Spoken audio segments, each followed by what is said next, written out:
নমস্কার বন্ধুরা, GS forum চ্যানেলে আপনাদের সবাইকে স্বাগত জানাই।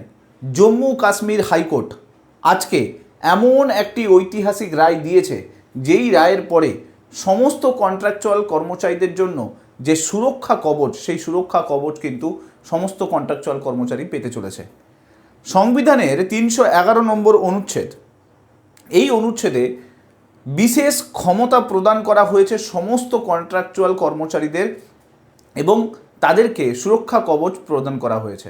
আজকের এই ভিডিওতে ডিটেলসে দেখার চেষ্টা করব যে কোর্ট কি এমন বিশেষ ক্ষমতা প্রয়োগ করে 311 নম্বর অনুচ্ছেদের মাধ্যমে সমস্ত কন্ট্রাকচুয়াল এমপ্লয়ীদের সুরক্ষা কবচ দিল এবং যার কারণে লক্ষ লক্ষ চুক্তিভিত্তিক কর্মচারী যারা রয়েছে তারা পরবর্তীকালে ভবিষ্যতে সুরক্ষা পেতে চলেছে। সব কিছু ডিটেলসে থাকবে।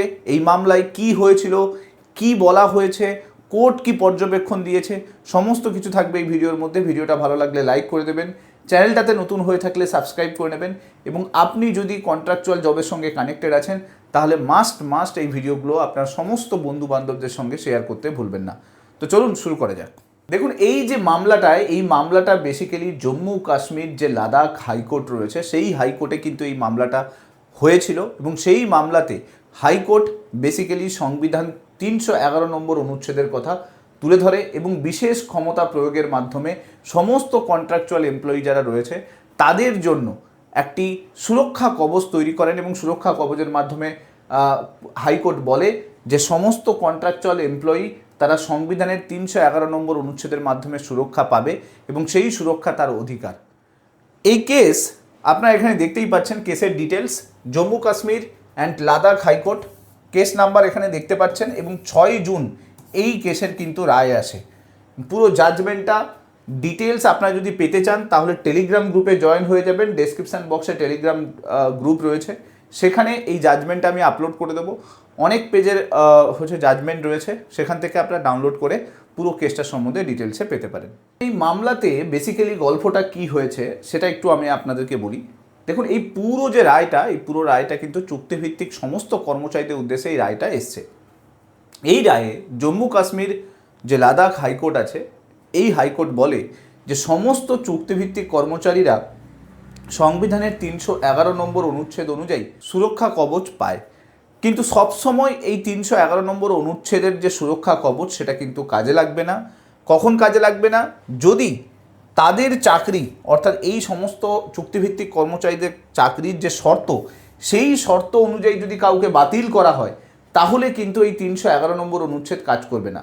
আদারওয়াইজ যদি তার এগেনস্টে কোনো অ্যালিগেশন লাগিয়ে তাকে চাকরি থেকে ছাঁটাই করা হয় বা কোনো কিছু ভুল একটা আরোপ লাগিয়ে তাকে যদি চাকরি থেকে বাতিল করা হয়, এই সমস্ত কিছুর ক্ষেত্রে ওই চুক্তিভিত্তিক কর্মচারী সংবিধানের 311 নম্বর অনুচ্ছেদ অনুযায়ী সুরক্ষা কবচ পাবেন। এই মামলায় জাস্টিস সিন্ধু শর্মা এবং জাস্টিস শাহজাদ আজিম দুজন জাজ গুরুত্বপূর্ণ পর্যবেক্ষণ দেয়। পর্যবেক্ষণে কোর্ট জানায় যে কোনো চুক্তিভিত্তিক কর্মচারীকে যখন তাকে কাজে লাগানো হয়, অর্থাৎ সে যখন কাজে জয়েন করে তখন তাকে কিছু শর্ত মেনে কাজ করতে হয়, অর্থাৎ তার চাকরির কিছু শর্ত থাকে এবং প্রত্যেক বছর তার কর্মদক্ষতা এবং সে কী পরিমাণ পারফরমেন্স করছে তার ওপর বেস করে তার যে চুক্তি সেটা কিন্তু রিনিউ হতে থাকে।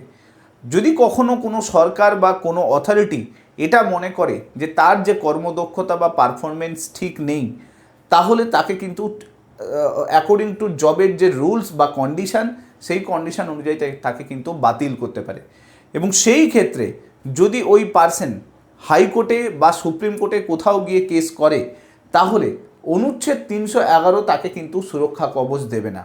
এবার আসি এই অনুচ্ছেদ 311তে কি আছে। দেখুন, 311 নম্বর আর্টিকেল, এটা কনস্টিটিউশনে রয়েছে। কনস্টিটিউশনে বলা আছে যে সরকারি সিভিল সার্ভিস বা সিভিল পোস্টে কর্মরত কর্মচারীদের বরখাস্ত ও অপসারণ বা পদের যদি অবনতি করা হয় তার হাত থেকে সমস্ত কর্মচারীকে কিন্তু সুরক্ষা দেয়। হাইকোর্টের স্পষ্ট বক্তব্য সেটা হচ্ছে এই সমস্ত চুক্তিভিত্তিক কর্মচারী যারা রয়েছেন তারা দিন রাত পরিশ্রম করে সরকারের জন্য কাজ করে। তো সরকার হঠাৎ করে কাউকে সরিয়ে দিতে পারবে না। সরকার যদি কাউকে সরাতে হয় তাহলে অ্যাকর্ডিং টু জব রুল, যে সার্ভিস কন্ডিশন, সেই কন্ডিশন অনুযায়ী সরাতে হবে। কারণ যদি এই সার্ভিস কন্ডিশন অনুযায়ী যদি না সরানো হয়, তাহলে তার এগেনস্টে একটা ডিপার্টমেন্টাল এনকোয়ারি করতে হবে, অর্থাৎ তদন্ত করতে হবে, এবং সেই তদন্তের মাধ্যমে সেখানে যদি কোথাও ধরা পড়ে যে ওই পার্সন কোনো মিসইউজ করেছেন তার পোস্টটাকে, তবেই কিন্তু সরাতে পারবে। আপনারা জানেন বর্তমান সময়ে যে সমস্ত অফিসগুলো রয়েছে সেখানে কিভাবে পলিটিক্স চলে, এবং সেই অফিস পলিটিক্সের মধ্যে পড়ে বহু মানুষ সে তার জবটাকে হারায়। হাইকোর্টের স্পষ্ট বক্তব্য, যদি কোনো চুক্তিভিত্তিক কর্মচারীকে এইরকমভাবে সরানো হয় সেক্ষেত্রে তদন্ত করতে হবে, তদন্তে যদি উঠে আসে যে হ্যাঁ তাকে সরানো উচিত হয়েছে তবেই কিন্তু সরানো যাবে, আদারওয়াইজ সরানো যাবে না। সেক্ষেত্রে শুধুমাত্র অথরিটি তাকে সরাতে পারবে যদি তার পারফরমেন্স ঠিক না থাকে। এই মামলাতে কি হয়েছে আমি একটু বলে দিই। এই মামলাতে মঞ্জুর আহমেদ বলে একজন ব্যক্তি, তিনি কিন্তু এক্স সার্ভিসম্যান পদে একটি কন্ট্রাকচুয়াল হেলথ স্কিমের আন্ডারে ল্যাবরেটরি অ্যাসিস্ট্যান্ট হিসেবে নিযুক্ত ছিলেন। 2007 সাল থেকে এই ব্যক্তি তিনি কিন্তু কর্মরত ছিলেন। সমস্যা কি হয় যে এই ব্যক্তির নামে প্রচুর পরিমাণে অভিযোগ জমা পড়ছিল, তার কর্মদক্ষতা নিয়ে প্রশ্ন তৈরি হচ্ছিল। অথরিটি তার কর্মদক্ষতার ওপর এবং বিভিন্ন যে অভিযোগগুলো জমা পড়েছিল তার উপর বেস করে তাকে চাকরি থেকে ছাঁটাই করে দেয়। এই ব্যক্তি প্রথমে লোয়ার কোর্টে যায় এবং লোয়ার কোর্ট থেকে ডাইরেক্টলি হাইকোর্টে পৌঁছয়, জম্মু কাশ্মীর হাইকোর্টে গিয়ে পৌঁছয়, এবং জম্মু কাশ্মীর হাইকোর্টে গিয়ে 311 যে সুরক্ষা কবচ সেই সুরক্ষা কবচের দাবি করে। তখন কোর্ট পর্যবেক্ষণ দেয় যে 311 নম্বর অনুচ্ছেদের যে সুরক্ষা কবচ রয়েছে সেটা শুধুমাত্র যদি ওই কোনো অ্যালিগেশন লাগিয়ে বা জোর করে ফোর্সফুলি যদি কাউকে ছাঁটাই করা হয় সেই ক্ষেত্রেই কার্যকর হবে। পারফরমেন্স বেসিসে যদি কাউকে ছাঁটাই করা হয় তাহলে 311 নম্বর অনুচ্ছেদ তার উপর কাজ করবে না। থেকে একটা জিনিস খুব স্পষ্ট হয়ে যায়, যদি কখনো কোনো চুক্তিভিত্তিক কর্মচারীকে ফোর্সফুলি অথরিটি কখনো যদি সরিয়ে দেয় বা ছাঁটাই করে দেয়, বা বহুদিন যাবৎ আপনারা যদি কাজ করছেন হঠাৎ করে কোনো ভাবে যদি কাউকে ছাঁটাই করা হয়, সেই ক্ষেত্রে কিন্তু এই 311 নম্বর অনুচ্ছেদ আপনার সুরক্ষা কবচ হিসেবে কাজ করবে। বর্তমানে আমরা দেখতে পাচ্ছি পালা বদলেছে, রাজনীতির পালা বদলে নতুন করে রাজ্য সরকার তৈরি হয়েছে। নতুন রাজ্য সরকার আসার পর থেকে একটা জিনিসে বারবার প্রশ্ন আসছিল যে সমস্ত চুক্তিভিত্তিক কর্মচারী আছে তাদেরকে কি ছাঁটাই করা হবে। দেখুন, এই 311 নম্বর অনুচ্ছেদ স্পষ্টভাবে বলে যে কাউকে এরকমভাবে ছাঁটাই করা যায় না।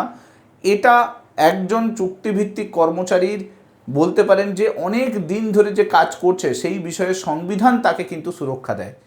আর আপনারা জানেন যে কিছুদিন আগে সুপ্রিম কোর্টও অর্ডার দিয়েছে যে কোনো চুক্তিভিত্তিক কর্মচারী সে যদি 10 বছরের বেশি কাজ করছে তাহলে সেক্ষেত্রে রাজ্য সরকার তার জন্য রেগুলারাইজ স্কিম নিয়ে আসতে পারে, এবং তার সঙ্গে সঙ্গে পেনশনেরও ব্যাপারটা কিন্তু সুপ্রিম কোর্ট বলেছে।